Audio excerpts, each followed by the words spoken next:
I was tied before sunrise and forced to march with 3 horses, 7 dogs, and 5 men who believed their numbers guaranteed my compliance. They set a pace faster than the land allowed because they were impatient and refused to acknowledge that heat and uneven ground were destroying their own animals before touching me. I watched one horse favor its left leg within the first mile and knew it would not last 3 days.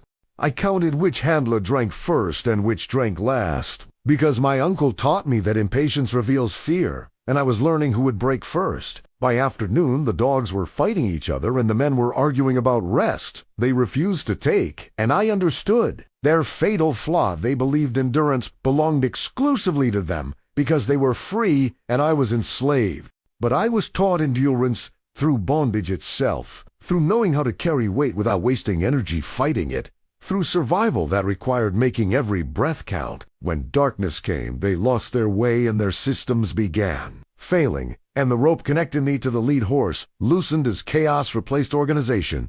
I did not run when the rope finally slipped free, because running triggers chase. I moved backward into shadows they had already dismissed while their shouting covered my steps. This testimony belongs to the chronicles of Kofi, a living archive of truths that were never meant to survive. If you will stand as witness to what happens when force exhausts itself against patience, mark this testimony so it endures. Signal that you recognize the difference between power and sustainability.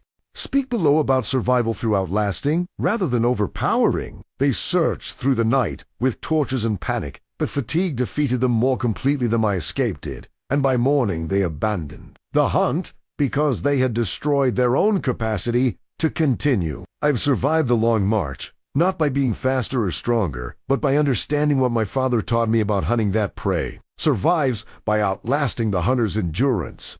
So I ask you now, when those who claim to own you exhaust themselves, trying to control you, who actually holds the power? The one who forces or the one who endures? I am tied before sunrise, rope-biting skin already sore from restless sleep on hard ground. The rope is hemp, rough, thick as my thumb. It wraps around my wrists 3 times and is knotted tight enough to restrict blood flow, but not tight enough to cause immediate damage. They know how to tie people. They have practice. I observe 3 horses stamping in the pre-dawn cold, their breath making clouds in the air. 7 dogs straining against leather leads, eager and stupid with hunting instinct. And men, 5 of them, who believe numbers equals certainty. The white man thinks quantity means victory. He is wrong. Quantity just means more things that can fail. The sound of iron reminds me this is not punishment, but relocation. I hear bridles zing, stirrups clinking, the metallic scrape of rifle barrels against saddles. This is logistics business, the mechanical process of moving property from one location to another. I am being transferred to a new owner in a distant county. The journey will take 3 days if all goes according to their plan. The march begins as the sun breaks the horizon, painting the sky orange and red. The dogs pull forward too early within the first mile, tangling the line that connects them. They are tracking dogs, bloodhounds, bred and trained to follow scent. But they are eager, poorly disciplined. They lunge ahead before the handlers are ready, and their leads tangle around each other and around the legs of the front horse. I notice how the men laugh instead of correcting the problem immediately. They find it amusing. They joke about the dogs being eager for Negro meat. They take their time untangling the leads, while the dogs yelp and snap at each other. Their confidence triggers a memory of traders who smiled before selling me. I remember the coastal market where I was sold the first time. The traders were friendly, jovial. They smiled at each other. They made jokes. They seemed relaxed and unconcerned. But beneath the smiles was calculation. Beneath the jokes was cruelty.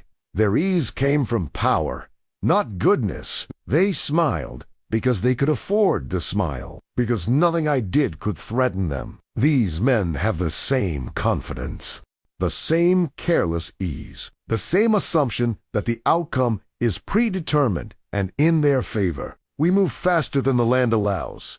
Once the dogs are untangled, the handlers set a pace that is aggressive, pushing. They want to cover distance quickly. They want to reach their first waypoint before midday heat makes travel uncomfortable. But the land is uneven, rocky in places, soft in others. The horses have to pick their way carefully. The dogs waste energy lunging and pulling instead of settling into sustainable rhythm. I watch and say nothing. I simply walk at the pace they set, conserving energy while they expend it. Dust rises thick from hooves and paws and boots, and breathing grows uneven among the riders within 2 hours. The dust is red-brown. It hangs in the air like fog. It coats everything: clothes, skin, the horse's flanks, the dog's fur. It gets into throats and lungs and makes breathing difficult. I watch how one horse favors its left front leg. The limp is subtle. Most people would not notice, but I notice because my father taught me to watch animals carefully. My father's lesson about watching animals returns without invitation as I observe the horse's gait. He was not a horseman. We had no horses in my village, but he understood animals. He taught me to watch how they moved, how they held their weight, how small changes in behavior indicated larger problems. An animal will tell you it is hurt before a person will, he said. Watch the feet, watch the eyes, watch how they breathe. The horse with the favored leg is being ridden by the heaviest man. The combination of weight and uneven ground is creating strain. The horse will not last 3 days at this pace. I begin counting steps instead of miles to maintain my own rhythm and avoid exhaustion. 1, 2, 3, 4. The counting becomes a meditation, a way to exist in the present without thinking about the destination, a way to endure without anticipating. In my land, this meant survival wisdom. Long journeys were endured through rhythm, not resistance, through settling into the pace, through becoming the walking rather than fighting it. A handler curses as a dog snaps at another's ear before noon, drawing blood. The dogs are hot, tired, thirsty. They are turning on each other because their discomfort has nowhere else to go. The handler kicks the aggressive dog hard in the ribs. The dog yelps, but does not stop snarling. I stay silent, observing how chaos blooms when force rushes ahead of control. They are losing cohesion. The dogs are fighting. The horses are laboring. The men are irritable from heat and dust, but they will not slow down, will not adjust the pace, will not acknowledge that their plan is creating its own obstacles. I remember hunting paths in Ashanti forests where patience was survival. Hunters who rushed made noise. Noise scared prey. Scared prey run or hid. Rushed hunters went home empty-handed. Successful hunters moved slowly, deliberately. They watched for signs. They adjusted to conditions. They let the forest teach them where to go and when. These men are not hunting. They are forcing, and force creates resistance in the dogs, in the horses, in the land itself. The rope jerks against my wrists as we continue, pulling me forward when I do not move fast enough. The jerk is sharp, painful, a reminder that I am not free to set my own pace, that I must match their rhythm regardless of whether that rhythm is sustainable. I adjust and keep walking. The sun climbs toward its peak, and sweat weakens the men faster than it weakens me by early afternoon. They are dressed for appearance, not function. Heavy coats, boots designed for stirrups rather than walking, hats that block sun but trap heat. I am dressed in the Minamanthian shirt, rough pants, bare feet. I have nothing to weigh me down, nothing to trap heat unnecessarily. I measure who drinks first, who drinks last, learning who has discipline and who does not. The youngest handler drinks first. He pulls his canteen within the first hour and drinks deeply. He will run out of water before evening. The oldest handler drinks last. He rations carefully, takes small sips, watches the others drink, and shakes his head at their waste. My uncle's voice warns me that impatience reveals fear as I watch them. In his workshop, my uncle moved slowly, deliberately. He said rushing was a sign of uncertainty, of not trusting your knowledge, of fearing failure so much that you try to outrun it through speed. The patient craftsman trusts his training, he said. The impatient one doubts himself. These men are impatient. They rush because they fear delay. They push because they doubt their control. They force because they do not trust the process. The pace quickens again despite the heat and the visible exhaustion. They are trying to outrun their own poor planning, trying to reach the waypoint before the consequences of their choices become undeniable. My hand finds the bronze weight in my pocket. It is still there, small, heavy, hidden in the seam of my pants, where it has rested since I was first captured. A piece of my uncle's workshop, a piece of home, a reminder that I existed before this and will exist after. The ground shifts from packed dirt to stone around midday, making the horse's footing uncertain. The stone is loose, shale. It shifts under weight. The horses slow instinctively, picking their way carefully to avoid slipping. I watch a rider adjust his seat repeatedly, clearly in pain from the jarring motion. His discomfort is visible. He shifts weight from one side to the other, stands in his stirrups briefly to relieve pressure, grimaces with each step the horse takes on uneven ground. Memory surfaces of elders waiting out storms instead of fighting them. I remember a rainy season when floods came early. Some villagers tried to continue planting despite the mud and water. They struggled. They exhausted themselves. They accomplished little. The elders waited. They sat under shelter. They repaired tools. They told stories. They let the storm pass. Before attempting work the storm would destroy. "Do not fight conditions that will defeat you," one elder said. "Save your strength for when conditions allow success." These men are fighting conditions, fighting heat, fighting terrain, fighting their own poor planning, and the exhaustion it creates. I slow my breath, deliberately conserving energy while they waste theirs. I breathe in for 4 counts, hold for 2, breathes out 4, 6. The controlled breathing keeps my heart rate steady, keeps panic from building, keeps me present and functional. The dogs tire before the horses do by mid-afternoon, their tongues hanging and their pace dragging. Dogs overheat faster than horses, faster than humans. They cannot sweat except through their paws and mouths. Extended exertion in heat is dangerous for them. I note which one limps slightly. The largest bloodhound, the one that pulled hardest early in the march. I note which one lags behind a smaller dog that looks young, probably on its first long hunt. The men argue about rest, but refuse to stop, despite the visible exhaustion of their animals. "We need to make the river crossing before dark," one says. "The dogs can't keep this pace," another argues. "They'll manage," the first insists. "We stop when we reach water." They are letting pride override sense, letting their plan override reality, letting stubbornness endanger their own assets. The rope loosens slightly as the lead handler's attention drifts to the argument. Just a little, just enough that I feel the pressure decrease on my wrists. Not enough to slip free, but enough to notice, enough to understand that their control is imperfect, that their attention divides when stress increases. I do not react. I simply note it and continue walking. They push on, despite heat and visible strain on animals and men, as the afternoon stretches toward evening. No resty stoppies, no water breaks, no acknowledgement that the pace is unsustainable. Just forward momentum driven by ego and poor planning and refusal to admit error. I recognize the flaw fully now.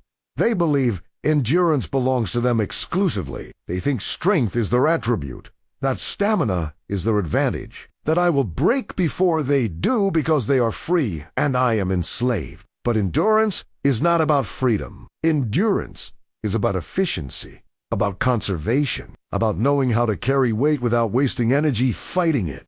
I was taught endurance through bondage, through long days in fields, through labor that would kill someone who fought it instead of flowing with it, through survival that required making every breath count and every movement serve double purpose. They were taught that their will matters more than physics. That determination defeats exhaustion. That men of their station do not bow to limitations. That is when I know I will outlast this march, even if I cannot yet escape it. I prepare myself to outlast their movement, settling deeper into the rhythm of walking. My body knows this. My muscles remember. My breath finds the pattern. I become the walking. I stop fighting the rope and simply exist within its constraint. Night approaches with the sun dropping toward the horizon, painting everything gold, and then orange, and then red. The temperature begins to drop. The worst heat passes, but the damage is done. The horses are exhausted. The dogs are spent. The men are irritable and dehydrated, and I am tired but functional, strained but not broken, ready for whatever comes next. Darkness settles unevenly as the sun disappears, confusing distance and sound in ways that make navigation difficult. The transition from day to night is not instant. There is a period, maybe 30 minutes, where light is insufficient, but darkness is not yet complete. Where shadows merge and distances become deceptive, I observe fear creeping into commands meant to sound strong. Keep the line tight. Watch that dog. Stay on the path. The commands are louder than before, sharper. The handlers are compensating for uncertainty with volume, trying to control through force of voice what they cannot control through visibility. The memory of night crossings in Africa awakens in my mind. I remember being moved at night during the early days of capture, being marched from inland to coast in darkness, to avoid being seen, to avoid questions, to move human cargo like smuggled goods. Those marshes taught me that darkness favors those who do not fear it. That night belongs to whoever can navigate by sound and feel instead of sight. We continue without rest as full darkness arrives. The handlers lighting torches that create more confusion than clarity. The torches cast moving shadows. They illuminate small circles while making everything beyond those circles darker by contrast. They destroy night vision. They make the handlers visible while doing little to help them see.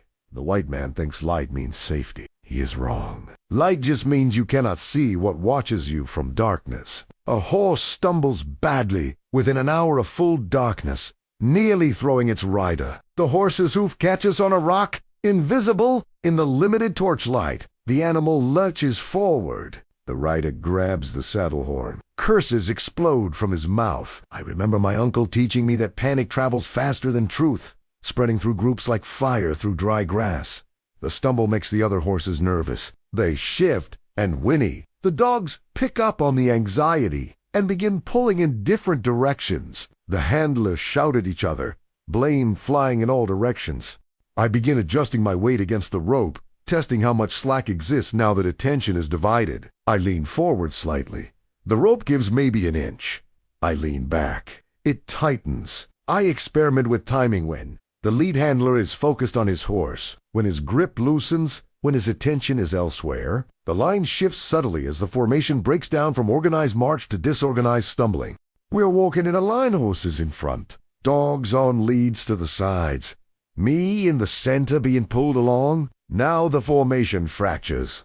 Horses bunch up, dogs tangle, men curse and yank leads and create more chaos, trying to restore order. I do not forget. I never forget. Not the stumble, not the panic, not the moment I felt the rope slacken, not the understanding that chaos is opportunity if you are patient enough to wait for it. The dogs whine instead of bark now. Their sounds pitiful and tired rather than aggressive. They already done past exhaustion into suffering. They need water, rest, and relief from the pace. But they are not given any of these things. I smell fatigue on men who no longer speak to each other, except in curses and commands. The smell is distinct, sour, sharp, fierce wet, mixed with the smell of bodies pushed past comfortable limits into the territory where injuries happen and judgment fails. The memory of long hunts returns when prey survives by patience, by outlasting the hunters. And my father told me about hunting large animals, antelope, bush pigs. He said the best strategy was not to outrun them. Animals were faster. The best strategy was to outlast them. Follow at a steady pace. He said, do not sprint. Do not hashi. Just maintain pressure. Eventually, the animal tires. Eventually, it makes mistakes. Eventually, it can no longer run and you close the distance.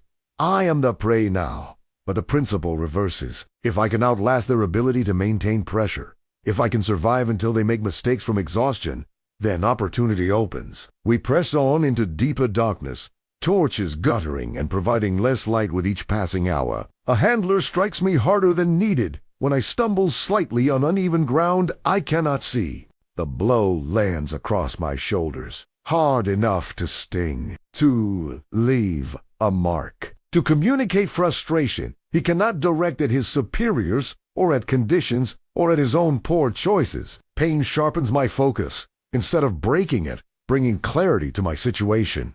The pain is information. It tells me he is losing control, losing patience, reaching the point where discipline gives way to reaction. I recall Gold work requiring steady hands under pressure. My uncle's voice calm even when metal was molten. When the work is most dangerous, that is, when you must be most calm, he taught me. When gold is liquid, one mistake means injury. You breathe slower, you move more carefully, you let urgency make you precise, not reckless. I let my body sag at calculated moments, appearing more exhausted than I actually am. I stumble convincingly. I let my shoulders slump. I breathe heavily. I create the appearance of someone near collapse while maintaining the capacity to continue. The white man thinks appearance equals reality. He is wrong. Appearance is performance. Reality is what you keep hidden beneath the performance. They see me struggling. They believe I am near my limit. They relax slightly, certain of their advantage. And that belief is the opening I need. That certainty is the weakness I will exploit. My hand finds the bronze weight in my pocket. It is still there, solid, real, heavy, with more than its physical mass, heavy with memory and meaning, and the reminder that I am more than what they see, more than what they have reduced me to, more than this moment of bondage and exhaustion. They stop briefly for water after hours of relentless march, but too briefly to restore what has been depleted. The stop is not planned. It is forced. One of the horses refuses to continue, planting its feet and shaking its head despite the rider's kicks and curses. They dismount at a small creek. The water is shallow, barely flowing, but it is water. I study how hands shake when pouring water from canteens into cups, into mouths, over heads. The shaking is not dramatic, just a slight tremor, the kind that comes from muscles pushed past their sustainable limit, from exhaustion that accumulates in small fibers until the whole system becomes unreliable. The youngest handler spills more water than he drinks. His hands cannot maintain steady grip on the canteen. He curses and tries again, spills again. My memory reframes the moment. Rest denied creates mistakes that accumulate. In my land, we understood that work and rest were not opposites, but partners. That sustainable effort required regular recovery. That denying rest did not increase productivity, guaranteed eventual failure. These men are learning that lesson now, but they are learning it too late. They have already pushed past the point where brief stops can restore function. They need hours of rest. They are taking minutes. We move again before the horses have finished drinking, before the dogs have cooled sufficiently, before anyone has actually recovered. The lead handler decides, mount up. We are losing time. Time, the arbitrary measure. They worship more than the reality of bodies breaking down around them. They prioritize schedule over sustainability, pride over physics, the plan over the conditions that make the plan impossible. One dog refuses to continue outright within an hour of resuming the march, sitting down despite yanking on its lead. The dog is the youngest one, the one I noticed lagging earlier. It has reached its limit. It sits. It will not stand. Will not move forward no matter how hard the handler pulls. I hear fear in the men's voices now, not just frustration. Fear sounds different than anger. Anger is loud, sharp, directed. Fear is tight, uncertain. It asks questions instead of making statements. What do we do? Can't leave it. Can't carry it either. What if the others quit too? My past reminds me that leaders who lose animals lose authority. That control is proven through sustaining the systems that enforce it. In my village, a hunter's authority came partly from success, but it also came from keeping hunting dogs healthy, keeping horses sound, maintaining the tools of the hunt. A hunter who destroyed his own dogs was not respected. He was seen as wasteful, foolish, dangerous to a company because his poor judgment endangered everyone. These men are destroying their own tools, burning through their own resources, and the other handlers are beginning to notice, beginning to question, beginning to doubt the leadership that brought them to this state. The rope slips further as attention focuses entirely on the failed dog. All 5 handlers gather around the sitting dog. They argue, they debate. They ignore me completely for several minutes. The rope is still tied to my wrists, still connected to the lead handler's saddle, but the lead handler has dismounted. The rope drapes loose. Several feet of slack exists between me and the horn where it is tied. I note this. I do not act. Not yet. But I note it. The path narrows during the next hour, forcing the line closer together and creating more tangles. We are moving through wooded area now. Trees on both sides. The path is barely wide enough for a single horse. Certainly not wide enough for the spread-out formation they maintained earlier. Everything compresses. Horses nose to dogs, weaving between legs.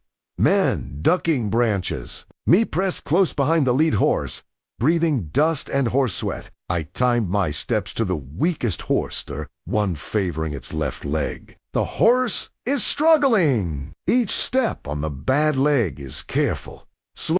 The horse is self-protective, avoiding putting full weight on the damaged limb. By matching my pace to this horse, I set a rhythm slower than the handlers want, but faster than stopping. I create drag on the whole line without obviously causing it. Memory aligns with instinct as I navigate the narrow path. I remember paths through forest in my childhood. How to walk without snagging on undergrowth. How to duck branches before they hit your face.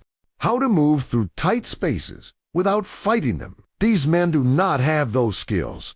They are used to open spaces, wide roads, cleared paths. They fight the forest instead of flowing through it. A man stumbles correcting a dog that has wrapped his lead around a tree trunk. He yanks the lead. The dog resists. The lead is tangled. The man has to dismount, walk back, untangle the lead from the tree, then remount. The process takes 3 minutes. 3 minutes when no forward progress happens. 3 minutes when exhaustion deepens. 3 minutes when control frays further. I watch and wait and preserve my energy for what is coming. Confusion replaces order completely as full night deepens and torches begin to fail. 2 torches have gone out. The remaining 3 are burning low. The light is dim, inconsistent, creating more shadows than illumination. Commands overlap with none obeyed fully in the chaos. Keep moving. Stop. I need to fix this lead. Which way is the path? Somebody light another torch. I told you to bring more. Don't blame me for The breakdown is complete now. Not just physical, but organizational. They are no longer a coordinated group. They are 5 individuals with competing priorities, failing systems, and no clear leadership. I feel space open where control once lived. Feel the rope loosening further. The lead handler has dismounted again. He is trying to calm his horse. The rope connecting me to his saddle is draped over the horn. Still attached, but loose, very loose. I could pull it free with modest effort. Not violent yanking, just steady pressure in the right direction. The knot would slip. The rope would fall. I would be detached, but I do not pull yet, because detached is not free. I am still surrounded, still watched, still within their reach. If they notice, I need more chaos, more distraction, more certainty that they will not notice immediately when I am gone. The night deepens around us, pressing close like a presence that watches and waits. They argue about direction while still moving, their disagreement obvious even to me. The creek should be east. We passed the creek hours ago. Then where are we? If you had paid attention to the map, there was no map. You said you knew the way. They are lost. Not completely. They know generally which direction to travel, but they have no specific knowledge of this terrain. No landmarks they recognize. No certainty about where they are or how far they have to go. I observe that no one watches me directly now. All attention focused on navigation and failing systems. Every handler is occupied, managing horses, untangling dogs, arguing about direction, relighting torches, Dealing with equipment failures, I am the lowest priority, the least immediate concern. Property that will still be property whether they watch me this moment or not. That assumption is their fatal flaw. The memory of silent escapes presses close, teaching me exactly what to do. I remember stories from the ship, from the markets, from the fields. Stories of people who escaped, not through violence, not through dramatic flight, but through patience, through waiting for the exact moment when attention divided, when chaos peaked, when captors were too distracted to notice absence immediately. I slowed just enough to create tension on the rope without making it obvious. I let my pace fall slightly behind the horse I am tied to. The rope pulls taut. The tension increases gradually. Not a sudden jerk, just steady pressure.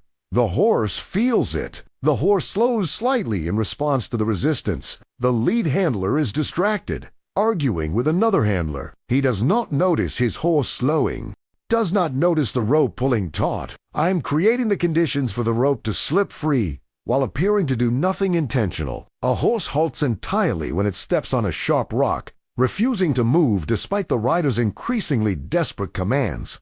The horse lifts the injured hoof, shakes it, will not put weight on it. The rider kicks, curses, yanks the reins. Nothing works. Shouting erupts among the handlers as the stopped horse blocks the narrow path. Move your damn horse.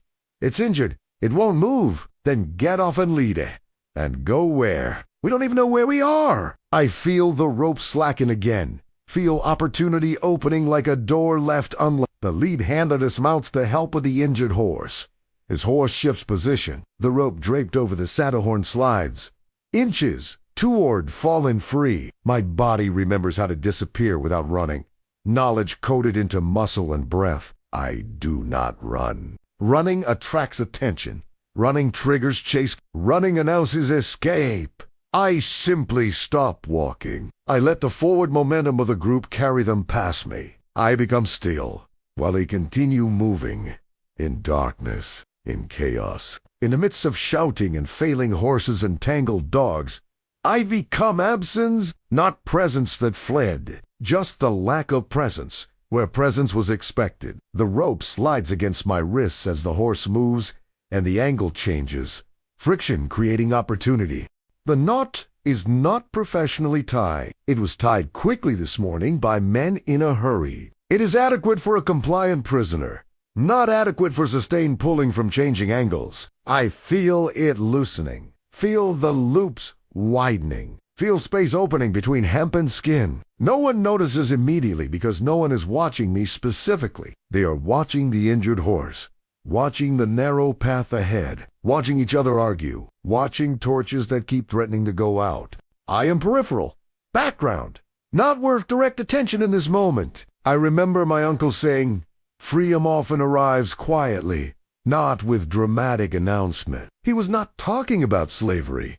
He was talking about mastering a craft. He said the moment you truly become skilled is not dramatic. You do not suddenly feel different. You just notice one day that what was difficult has become natural. That freedom from limitation arrived gradually, quietly, but the principle applies. Freedom from bondage will not announce itself with trumpets. It will arrive in a moment of slackened rope and divided attention, in a moment of quiet choice made while chaos rages around it.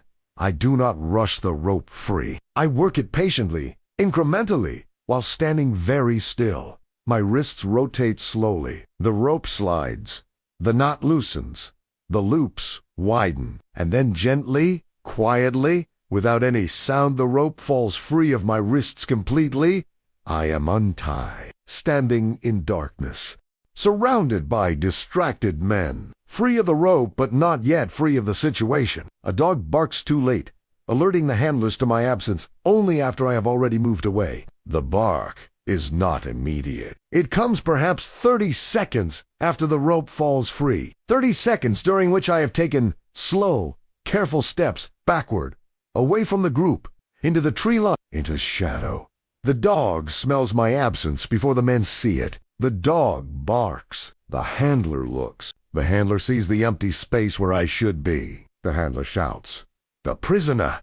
He's gone!" Confusion explodes backward through the group, not forward where they might catch me. They look ahead first, dome the path, assuming I ran forward, assuming escape means flight in the direction of progress. But I have moved backward and sideways. Into the woods they just pass.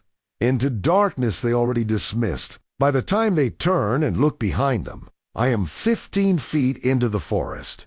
Still, silent, invisible in shadow and undergrowth, I move in noise masks intention, using their shouting and crashing to cover my own movement. Every time they yell, I take 3 steps. Every time they crash through brush, I shift position. Every time a horse whinnies or a dog barks, I create distance. Their noise is my cover. Their chaos is my opportunity. Their panic is my advantage. The system fractures completely as they abandon trying to reach their destination and focus entirely on recovering me. Plans dissolve. Goals shift. Everything becomes about the escaped prisoner, about recovering property, about not returning to their employer with news of failure. And in that shift from organized march to desperate search, their effectiveness collapses entirely. I am no longer where they expect me to be within minutes of the initial alarm. They expect me to run, to flee in panic, to crash through forests, making noise and leaving signs. So they search for someone running, someone fleeing, someone desperate and loud. But I am still, low, silent. I am crouched behind a fallen log 20 feet from the path, not moving, barely breathing, waiting while they thrash past me, searching elsewhere. I hear panic replace command in every voice, in every movement. Where did he go? How did we lose him? Check the path behind us. He couldn't have gotten far. Spread out. Search the woods. They are guessing, theorizing, making assumptions based on what they would do, not based on what I am actually doing. Memory and body act as one as I navigate through darkness by feel and sound. I remember forest paths from childhood, remember moving through undergrowth without looking, remember finding my way by listening to wind and water and the way sound carries differently through different types of trees. These skills are old, deeper than bondage, coded into my body before I was taken, waiting for this moment to resurface. I keep low and still when they pass near, trusting darkness and their own panic to protect me. A handler passes within 5 feet of where I crouch. His torch illuminates the area. I see his boots, see the edge of his coat, see the way his hand shakes holding the light. But he does not see me, because I am below his sight line, because I am still when he expects movement, because his torch destroys his night vision while doing little to actually illuminate the forest. He passes, I remain. I wait for the next opportunity to move. They search with light and shouting through the following hours. But fatigue dulls precision and effectiveness. The search is loud, chaotic.